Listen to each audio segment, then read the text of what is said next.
What's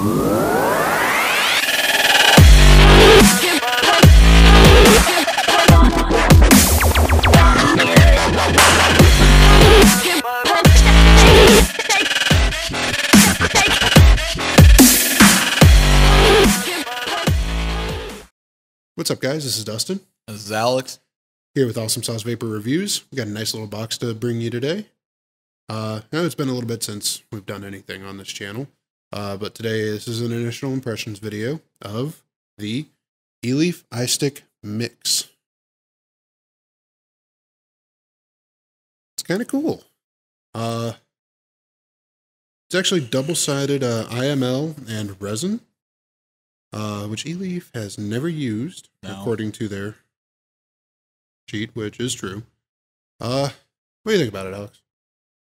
Very portable, lightweight for what it is, but it also feels very sturdy in the hand. And for me, I have piano fingers, so like long fingers, but very small palms. It fits in my hand flawlessly.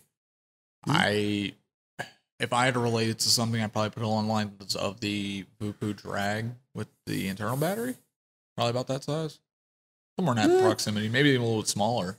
Close to a Drag Mini, yeah. I'd have to agree with that. Got some quick specs for you. Rattled them off of Eleaf's description. 52 millimeters by 27 millimeters by 134.5 millimeters. Weighs about 209.5 grams. Does take two 18650s, 160 watts.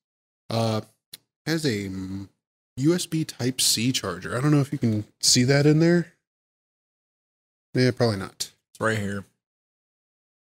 It's actually literally, if you own any new Samsung or LG products between probably the mid-time of last year till now, you're pretty much covered on a charger. It's going to be flawless, and it will work fine with 2-amp charging.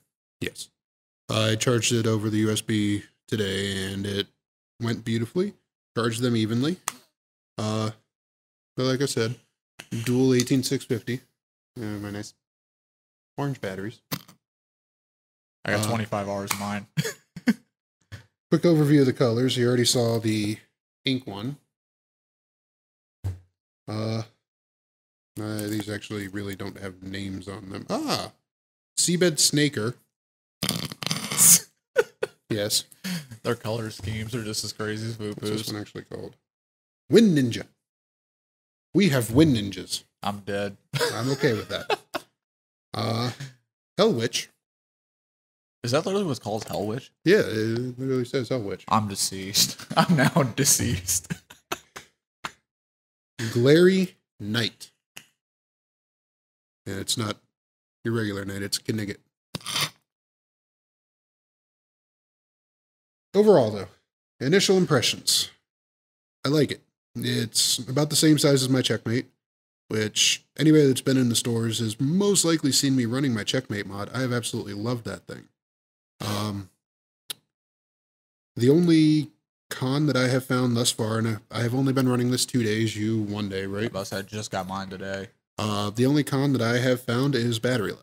The chipset is not the most efficient. It's terrible. But it's not the worst that I've had. Well, I mean, in defense, we went between a paranormal to this.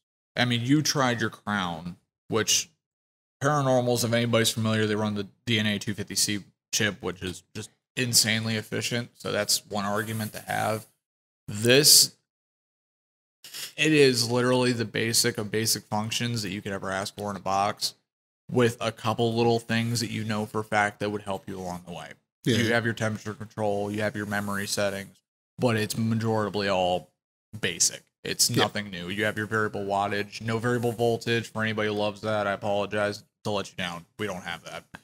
So, or have we just not found it yet? Dig far enough, maybe. Maybe. It might be in there. I mean, Eleaf is known for its variable voltage, so it might still be in there.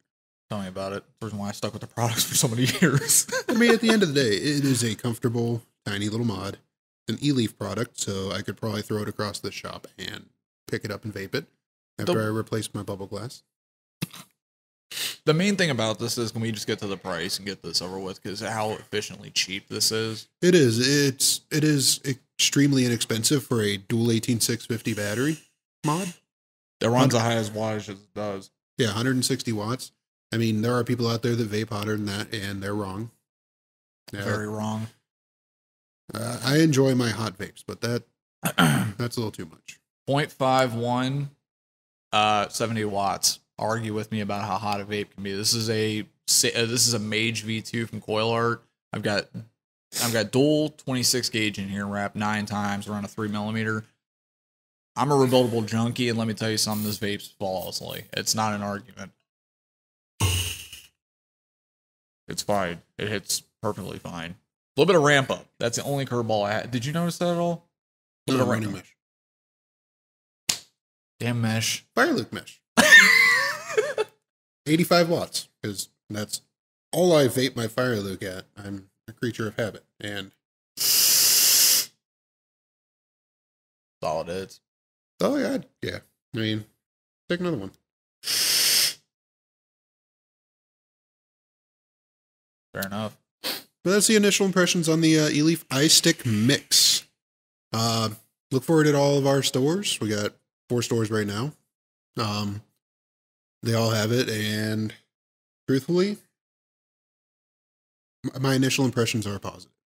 Battery life withstanding, my batteries could have been not fully charged when I first put them in. I will give it benefit of the doubt. I'll give it a benefit of the doubt. I'll also give it a solid week before I give my full review. But so far, the initial impression is positive. If we're going to set a substandard here, I'll put it straight out there. I'm going to do a rating system on mine. I'll just go ahead and say, between me running a lot of interesting boxes over the last couple of years, I've ran everything between the drag. I've even had a single 18650 or single 26650 Aegis at one point. I can't argue about it for the price you're paying. And honestly, if you get it with a lightweight tank, aka light on the price tags, you can pretty much walk out with a full setup for a fairly good price. And that's not a joke. And you'll have more than enough power to pretty much power anything that you need, unless you're running a TFV12 Prince with a 6-topple coil, dual helix jammy in there that's fucking AWOL to the sky and back. Calm yourself. I'm sorry, I still have bias towards that. Calm yourself. But once again, initial impressions, Eleaf Istick Mix Box. This is Dustin. This is Alex. And we're here with Awesome Sauce Vapor Reviews. Catch you guys on the flip side.